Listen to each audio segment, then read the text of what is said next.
So brown fat as an organ, how is it different to, let's just say, white fat or yellow fat, the type of fat that most people probably think of when we mention the word fat?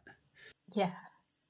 So it's very different. So we have the white fat in the body, and we want to get rid of it.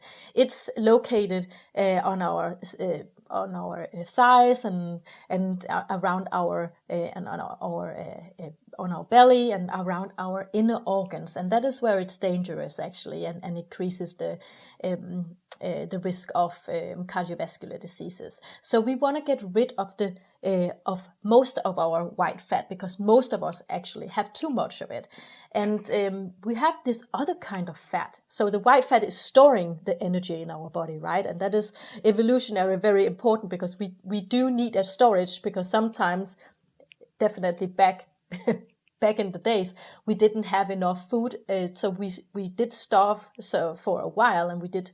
Today we call it fasting, but we starved at some point, and we needed this storage. So the white fat storage is needed in our body. If we don't have it, studies show that these people get sick. So there are people not having the ability to store their white fat, and they are very sick. So we also need a little bit of white fat storage. The brown fat, on the other hand, is completely different.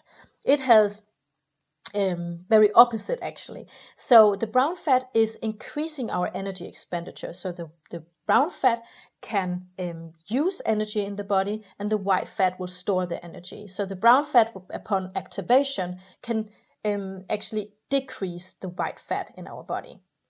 And on a fish, you can say on a cell level, the brown fat cell also look very different from the white fat.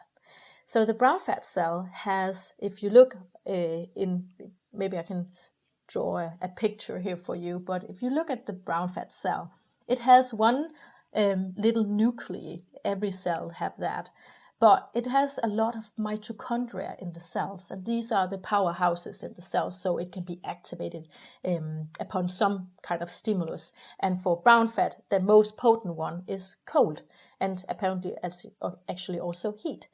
We can get back to that, but it can be activated with some kind of stimulus.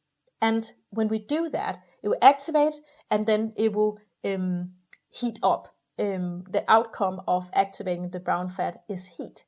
So when we do that, it will need some fuel to keep it activated, and that is taking up sugar and fat from the bloodstream as fuel to generate this heat. So it's a thermogenic tissue in our body, and that is why it can actually be seen as a preventive organ in our body for obesity and type 2 diabetes, and in that way decrease the white fat.